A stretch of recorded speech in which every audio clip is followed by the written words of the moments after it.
नमस्कार विदर्भावासियांनो, विदर्भ मान्सून या यूट्यूब चॅनलमध्ये आज पुन्हा एकदा आपले खूप खूप स्वागत आहे. मी प्रदीप राऊत, हवामान अभ्यासक. तर आज 2 जुलै म्हणजेच गुरुवार. तर जवळपास पुढचे 10 ते 15 दिवस विदर्भात मोठ्या प्रमाणात पावसाचं वातावरण राहणार आहे आणि प्रचंड मोठा पाऊस पुढच्या काही काळात विदर्भात कोसळणार आहे. आपण मागच्याच व्हिडिओत सांगितलं होतं की 2 जुलैनंतर विदर्भात पाऊस हा कहर करू शकतो आणि त्याच पद्धतीनं प्रचंड मोठा पाऊस म्हणजे मुसळधार, अतिमुसळधार, तर काही ठिकाणी अतिवृष्टीसुद्धा होण्याची शक्यता आहे. त्या प्रचंड मोठ्या प्रमाणात 2 कमी दाब तयार झाल्याने त्याच्या परिणामी विदर्भावर हे क्षेत्र सक्रिय होणार आहे आणि पुढच्या जवळपास 2 तारखेपासून तर 9 तारखेपर्यंत सलगपणे विदर्भात हा पाऊस प्रचंड मोठ्या प्रमाणात कोसळणार आहे. त्यामुळे आता आपण जाणून घेऊ की नेमका पुढच्या आठवडाभर किंवा 15 तारखेपर्यंत विदर्भातील या भयंकर पावसाची स्थिती नेमकी कशी राहील. सर्वप्रथम आपण बघू की मान्सूनने आता जवळपास देशाच्या सर्वच भागात आता पोचला आहे. म्हणजे इकडे राजस्थान आणि गुजरातचा काही भाग जर सोडला तर उर्वरित सर्व भारतामध्ये मान्सून सक्रिय झाला आहे. म्हणजे मान्सूनने गेल्या काही दिवसात म्हणजे गेल्या 2 ते 3 दिवसात जवळपास फार मोठी झेप घेतली आहे आणि पुढच्या 2 दिवसात हा 2 ते 3 दिवसात संपूर्ण भारत कव्हर करेल अशी एकंदरीत स्थिती आहे. तर आता सर्वप्रथम आपण जाणून घेऊ की IMDने प्रसारित केलेली आजची सॅटेलाईट इमेज नेमकी काय सांगते. बघतो सध्याची स्थिती आहे की या ठिकाणी बघतो अनेक ठिकाणी सायक्लोनिक सर्क्युलेशन म्हणजे चक्राकार स्थिती निर्माण झाली आहे आणि लवकरच जवळपास आज या भागात म्हणजे बंगालच्या खाडीत एक तीव्र कमी दाबाचं क्षेत्र निर्माण होणार आहे. सर्वप्रथम हे कमी दाब होईल. त्यानंतर पुढच्या 2 दिवसात हे क्षेत्र हे 3-4 तारखेपर्यंत या भागातून विदर्भाच्या भागातून सरकू शकते. छत्तीसगड मार्गे मध्य प्रदेश आणि विदर्भाच्या भागात येऊ शकते. यानंतर हे प्रचंड मोठा मुसळधार पाऊस देणार आहे. सोबतच 2 दिवसानंतर याही भागात एक नवा तीव्र कमी दाब तयार होऊ शकतो आणि त्यानंतर मोठा पाऊस हा विदर्भाच्या अनेक भागात कोसळू शकतो. आपण बघतो की या भागात एक पश्चिम आवर्तन सक्रिय आहे म्हणजे वेस्टर्न डिस्टर्ब सक्रिय आहे. सोबतच एक ट्रफ रेषा गेली आहे या भागातून. आपण बघतो इकडे बंगालच्या खाडीतून पंजाबपर्यंत.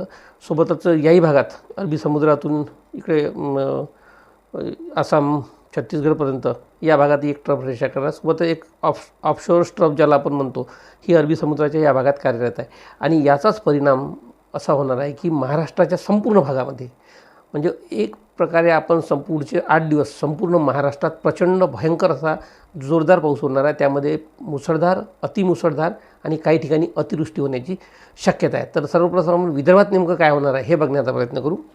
तत्पूर्वी IMD म्हणजे भारतीय हवामान विभाग नेमकं काय म्हणतो पावसासंदर्भात तेही आपण जाणून घेऊ. तर आपण बघतो की 2 तारखेला म्हणजे आज मध्यरात्री, आज उशिरा सायंकाळनंतर किंवा रात्री उशिरापर्यंत IMDने म्हणजे भारतीय हवामान विभागाने विदर्भाला ऑरेंज अलर्ट दिला आहे.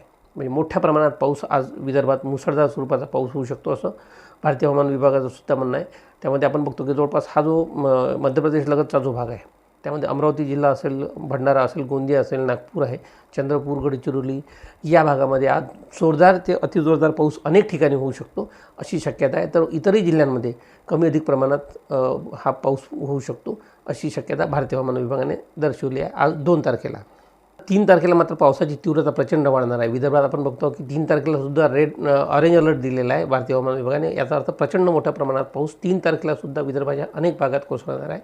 विशेषतः आपण बघतो की मध्य प्रदेशच्या या भागात पश्चिमी मध्य प्रदेश असेल या भागात रेड अलर्ट देण्यात आला. म्हणजे इथे अतिभयंकर अतिवृष्टी होणार आहे आणि याच्याच परिणामी या अतिवृष्टीमुळे हा जो सातपुडाच्या पायथ्याशालगतचा जो मध्य प्रदेश आणि विदर्भाला ची जी सीमारेषा आहे तर या सीमारेषेवर जे काही तालुके आणि जिल्हे येतात तिथे फार मोठी सावधानी घेणं गरजेचं आहे कारण की प्रचंड मोठा पाऊस येथे होण्याची शक्यता आहे. त्यामध्ये आपण बघतो की तिथे अमरावती जिल्ह्यातील वरुड, मोर्शी, चांदूर बाजार, चिखलदरा, धारणी या तालुक्यांनी सावध राहणं गरजेचं आहे 3 तारखेला. सोबतच अकोला जिल्ह्यातील अकोट, तेल्हारा हे तालुके, बुलढाणा जिल्ह्यातील संग्रामपूर, शेगाव सोबत मध्य प्रदेशाला लागत असलेले सर्व तालुके या तालुक्यात प्रचंड मोठा पाऊस होण्याची शक्यता आहे अतिमुसळधार स्वरूपाचा. सोबतच नागपूर जिल्हा, भंडारा, गोंदिया याही जिल्ह्याच्या या संपूर्ण भागामध्ये मोठा पाऊस होऊ शकतो. सोबतच इतरही जे काही वाशिम असेल, बुलढाणा असेल, इतरही सर्व वर्धा आहे, यवतमाळ आहे, गडचिरोली, चंद्रपूर या संपूर्ण भागामध्ये मुसळधार स्वरूपाचा पाऊस 3 तारखेला होऊ शकतो अशी एकंदरीत स्थिती आहे. 4 तारखेला सुद्धा विदर्भात भयंकर पाऊस होणार आहे आणि ही स्थिती जवळपास कायम राहणार आहे. त्यामध्ये बुलढाण्यामध्ये प्रचंड अतिवृष्टी होऊ शकते. किंवा एकंदरीत जर आपण बघतो म्हटलं तर जवळपास जो काही अंदाज आहे तर त्यामध्ये जे अतिवृष्टी होऊ शकते म्हणजे अति मुसळधार पाऊस, त्यामध्ये अमरावती जिल्हा सोबतच बुलढाणा जिल्ह्याचा जो भाग आहे म्हणजे जवळपास बुलढाणा जिल्हा, त्यानंतर अकोला जिल्ह्याचा काही भाग, त्यानंतर चंद्रपूर, गडचिरोली आणि भंडारा, नागपूर जिल्ह्याचा काही भाग म्हणजे हा जो उत्तरेकडचा जो भाग आहे तर या भागामध्ये अतिवृष्टी होऊ शकते 3 आणि 4 तारखेच्या दरम्यान. 5 तारखेला जरी हे प्रमाण विदर्भात कमी दाखवत असलं भारतीय हवामान विभागात, तरी विदर्भ मान्सूनच्या याच्यानुसार 5 तारखेला सुद्धा रात्री उशिरानंतर या संपूर्ण विदर्भाच्या भागांमध्ये जोरदार पाऊस होण्याची शक्यता आहे. आणि हा पाऊस 5, 6, 7, 8 आणि 9 तारखेपर्यंत चालू शकते. 9 तारखेनंतर विदर्भातील पावसाचं प्रमाण कमी होऊ शकते अशी एकंदरीत शक्यता आहे. ECMWF मॉडेलनुसार आपण जर परिस्थिती पाहिली तर आपल्या लक्षात येईल की कोणत्या भागात विदर्भाच्या आज पाऊस होणार आहे. त्यामध्ये आपण बघतो आज 2 तारखेला विदर्भात सर्वाधिक जो पाऊस होऊ शकतो हा अकोला, बुलढाणा, अमरावती, वाशिम, यवतमाळ सोबतच चंद्रपूर, गडचिरोली, नागपूर, भंडारा, गोंदिया या सर्व भागात जोरदार पाऊस होण्याची शक्यता आहे. त्यामध्ये भंडारा, गोंदिया, गडचिरोली या भागात मुसळधार ते अतिमुसळधार स्वरूपाचा पाऊस होऊ शकतो. सोबतच अमरावती जिल्ह्याचा हा जो धारणी, चिखलदरा सोबतच इकडे अचलपूर, अंजनगाव हे जे तालुके आहे याही भागात मुसळधार ते अतिमुसळधार पाऊस होण्याची शक्यता आहे. त्यानंतर अकोला आणि बुलढाणा जिल्ह्याच्याही बहुतांश भागामध्ये जोरदार पाऊस होऊ शकतो. तर यवतमाळ जिल्ह्याच्याही आपण बघतो की अनेक तालुक्यांमध्ये मुसळधार स्वरूपाचा पाऊस आज 2 तारखेला रात्री उशिरापर्यंत होण्याची शक्यता आहे. तर उद्या पावसाचा वेग प्रचंड वाढणार आहे विदर्भातील आणि अनेक ठिकाणी मुसळधार ते अतिमुसळधार पाऊस होऊ शकतो. विशेषतः मध्य प्रदेश लगतचे हे जे काही जिल्हे आहे त्यामध्ये बुलढाणा, अकोला, अमरावती, नागपूर, भंडारा, गोंदिया हे जे जिल्हे आहे सोबतच गडचिरोली जिल्ह्यामध्ये अतिवृष्टी होऊ शकते. आपण बघतो की गडचिरोली जिल्ह्यात मोठ्या प्रमाणात अतिवृष्टी होऊ शकते. सोबतच गोंदिया, भंडारा या जिल्ह्यातही मुसळधार ते अतिमुसळधार पाऊस होऊ शकतो. अमरावती जिल्ह्याच्या बहुतांश भागामध्ये मुसळधार ते अतिमुसळधार पाऊस होऊ शकतो. आणि वरुड, मुर्शीचा हा जो भाग आहे तर या भागातील नागरिकांनी सावध राहणं गरजेचं आहे, कारण की या भागात प्रचंड मोठा पाऊस हा उद्या आणि परवा मध्यरात्रीपर्यंत होण्याची शक्यता आहे. तर धारणी, चिखलदरा हा जो अमरावती जिल्ह्याचा भाग आहे तर या भागामध्ये अतिवृष्टीची शक्यता आपण स्पष्टपणे बघत आहोत 3 तारखेला दुपारनंतर रात्री उशिरापर्यंत. सोबतच अकोला जिल्ह्याच्याही बहुतांश भागामध्ये जोरदार ते अतिजोरदार पाऊस पडू शकते 3 तारखेला अशी एकंदरीत शक्यता आहे. तर 4 तारखेला आपण जो म्हणतो त्या पद्धतीनं 4 तारखेला सुद्धा भयंकर पाऊस विदर्भात होऊ शकतो. म्हणजे नदी नाल्यांना जो पूर येण्याची शक्यता आहे तर हे 4 तारखेनंतर विदर्भातील नदी नाल्यांना पूर येऊ शकतो, धरणांची पातळी वाढू शकते. प्रचंड मोठा पाऊस 3 आणि 4 तारखेच्या दरम्यान होणार आहे. तर 4 तारखेला आपण बघतो की अतिवृष्टी कोण्या भागात होऊ शकते. 4 तारखेला अमरावती जिल्ह्यातील वरुड, मोर्शी, चांदूर बाजार, तिवसा सोबत हा जो भाग आहे तर या भागात विशेषतः वरुड, मोर्शी तालुक्यामध्ये मोठी अतिवृष्टी होऊ शकते अशी शक्यता आहे 4 तारखेला. सोबतच इकडे अकोला जिल्ह्यातील अकोट, तेल्हारा हे जे भाग आहे या भागात अतिवृष्टी होऊ शकते किंवा अतिमुसळधार पाऊस पडू शकतो. उर्वरित संपूर्ण अकोला जिल्ह्यामध्ये मुसळधार पावसाची शक्यता आहे. इकडे बुलढाणा जिल्ह्याच्याही जवळपास भागामध्ये मुसळधार ते अतिमुसळधार पाऊस होऊ शकतो. तर त्यानंतर चंद्रपूर जिल्ह्यात अतिवृष्टी होणार आहे. चंद्रपूर आणि गडचिरोली या जिल्ह्यात 4 तारखेला भयंकर अतिवृष्टी होऊ शकते. या संपूर्ण भागामध्ये म्हणजे गडचिरोलीचे जवळपास तालुके आणि चंद्रपूर जिल्ह्याचा जवळपास भाग या भागात मोठी अतिवृष्टी सोबतच मुसळधार पाऊस होऊ शकतो. सोबतच वर्धा जिल्ह्याची अनेक भागात मुसळधार पावसाची शक्यता असून नागपूर जिल्ह्याचा हा जो उमरेड वगैरे कुई, भिवापूर हा जो भाग आहे इकडे या संपूर्ण भागामध्ये मोठा मुसळधार पाऊस होण्याची शक्यता आहे. तर गोंदियाच्या काही भागामध्ये मुसळधार पाऊस होऊ शकतो 4 तारखेला. नागपूर जिल्हा, उर्वरित जिल्ह्यातही मध्यम ते जोरदार स्वरूपाचा पाऊस 4 तारखेला होऊ शकतो. तर 5 तारखेला थोडा पावसाचा जो प्रभाव आहे थोडा हा कमी होऊ शकतो 5 तारखेला.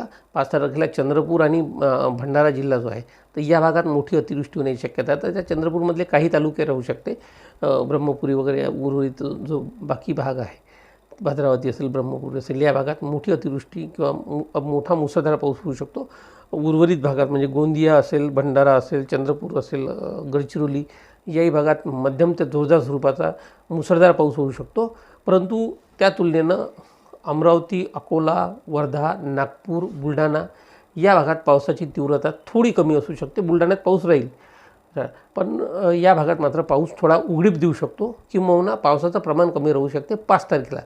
परंतु हे फक्त 1 दिवसापुरतं आहे, कारण की हा जो कमी दाब आहे हा या कमी दाबाला दुसरा कमी दाब मिळाल्यामुळे हा कमी दाब पुन्हा एकदा या विदर्भाच्या भागात सक्रिय होण्याची शक्यता आहे आणि असं झाल्यास 6 तारखेनंतर पुन्हा एकदा विदर्भातील पाऊस वाढू शकतो. हा कमी दाब 6 तारखेला असा विदर्भाच्या या भागात सरकत आहे आणि त्यामुळं बुलढाणा जिल्ह्याचा जो भाग आहे, या बुलढाणा जिल्ह्यात 6 तारखेला प्रचंड मोठ्या प्रमाणात अतिवृष्टी होऊ शकते. अतिमुसळधार पाऊस बुलढाण्याच्या अनेक तालुक्यामध्ये म्हणजे जवळपास सर्वच तालुक्यांमध्ये अतिवृष्टी, मुसळधार पाऊस ते अतिमुसळधार पाऊस हा बुलढाण्याच्या भागात होऊ शकतो. अकोला जिल्ह्याच्या अनेक भागात मध्यम ते जोरदार स्वरूपाचा पाऊस होऊ शकतो. सोबतच गोंदिया, इकडे गडचिरोली, चंद्रपूर, नागपूर, भंडारा याही भागात मध्यम ते जोरदार स्वरूपाचा पाऊस होईल. अमरावती जिल्ह्यात पावसाचं प्रमाण 6 तारखेला 5 आणि 6 तारखेला थोडं कमी राहू शकते. होतं की हा कमी दाब जो आहे हा पुन्हा सरकून पुन्हा एकदा या भागात सक्रिय होऊ शकते विदर्भाच्या. तर आपण बघतो की 7 तारखेला पुन्हा एकदा हा तीव्र कमी दाब हा विदर्भाच्या भागात सक्रिय होईल आणि त्यामुळं अकोला जिल्ह्याच्या अनेक भागामध्ये सोबतच बुलढाणा जिल्ह्याच्याही अनेक तालुक्यांमध्ये मोठी अतिवृष्टी होऊ शकते. अमरावती जिल्ह्याच्याही अनेक तालुक्यांमध्ये म्हणजे दर्यापूर असेल, अंजनगाव, सुर्जी असेल, भातकुली असेल, हा भाग असेल, सोबतच अनेक तालुके याहीमध्ये काही ठिकाणी अतिवृष्टीचं, काही ठिकाणी अतिमुसळधार पाऊस होऊ शकते. सोबतच मुसळधार पाऊस हा अमरावती, अकोला, सोबतच नागपूर, बुलढाणा या संपूर्ण भागामध्ये होऊ शकतो. गोंदिया, गडचिरोली याही भागात मोठा पाऊस राहणार आहे. परंतु सर्वाधिक पावसाचा प्रभाव 6 तारखेला राहणार तो अकोला, बुलढाणा आणि अमरावती जिल्ह्याच्या या भागामध्ये. नंतर 7 तारखेला सुद्धा आपण बघतो की अमरावती, अकोला, बुलढाणा, वाशिम, सोबतच इकडे गोंदिया, चंद्रपूर, गडचिरोली याही भागात जोरदार ते काही ठिकाणी अतिजोरदार स्वरूपाचा पाऊस होऊ शकतो. 7 तारखेला तुलनेने नागपूर, वर्धा आणि अमरावती जिल्ह्याचा हा जो तिवसा, चांदूर रेल्वे, धामणगाव रेल्वे, नांदगाव, खंडेश्वर वगैरे हा जो भाग आहे या भागात थोडं प्रमाण कमी होऊ शकते.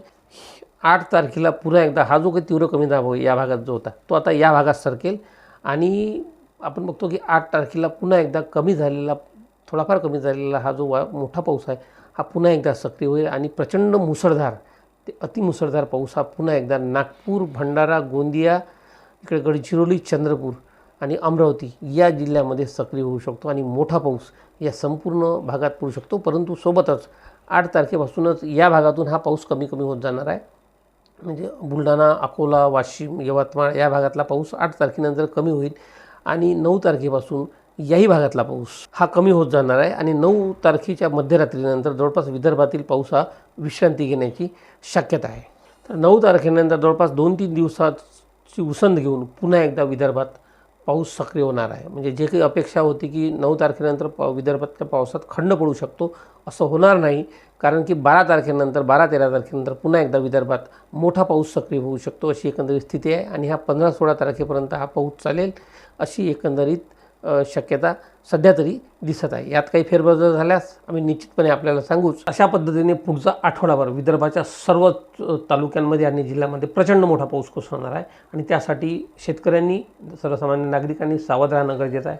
कारण की प्रचंड विजा आणि वादळी वारासुद्धा दरम्यान होऊ शकतो. विजांपासून सुरक्षित राहणं गरजेचं आहे. कारण की आपण बघतो गेल्या आठवड्यात या विजा पडून अनेक शेतकरी दगावले आहे, अनेक महिला शेतकरीसुद्धा दगावले आहे. त्यामुळे मोठं प्रमाण या विजांचं राहू शकते आणि त्यापासून सावध राहणं आपणही गरजेचं आहे. सोबत आपल्या गुराढोरांनाही त्या विजांपासून वाचवा. कारण की मोठ्या प्रमाणात विजा विदर्भात या दरम्यान कोसळू शकतात आणि मोठा पाऊस होऊ शकतो. त्यामुळे नदीकाठचे जे काही वस्त्या असेल, जे काही घरे असेल त्यांनीसुद्धा सतर्क राहणं गरजेचं आहे. कारण की हा जो काही पाऊस पडतो हा रात्रीचा पडण्याची शक्यता आहे जास्त. त्यामुळे मध्यरात्री गाफील अवस्थेत आपण असतो. त्यामुळे सर्व नदीकाठच्या नागरिकांनी, सोबतच इतरही सर्व नागरिकांनी या पावसापासून सावध राहणं गरजेचं आहे. शेतकऱ्यांनी ज्यांच्या पेरण्या झाल्या नसेल त्यांनी कृपया घाई आता करू नका. कारण की अति मोठा पाऊस असल्यामुळे पेरण्या दडपू शकते. जर तुम्ही उद्या परवा जर तो निर्णय घेतला तर पुढच्या 2-3 दिवसानंतर पावसामुळं अनेक ठिकाणी पेरण्या दडपू शकते. त्यामुळे ठीक आहे, जर आतापर्यंत पेरण्या केल्या नसेल तर 1-2-3 दिवसानंतर म्हणजे 6-7 तारखेनंतर आपण त्या करू शकतो. त्यामुळं या सर्व गोष्टीचं नियोजन, या सर्व गोष्टीचा आपण आढावा घ्यावा एवढीच विनंती या निमित्तानं करतो आणि आजच्या भागात येथेच थांबतो. पुन्हा एकदा नवीन माहितीसह नवीन भागात भेटूस. तोपर्यंत आपण आम्हाला रजा द्यावी. नमस्कार, धन्यवाद. जय हिंद, जय भारत, जय महाराष्ट्र, जय विदर्भ.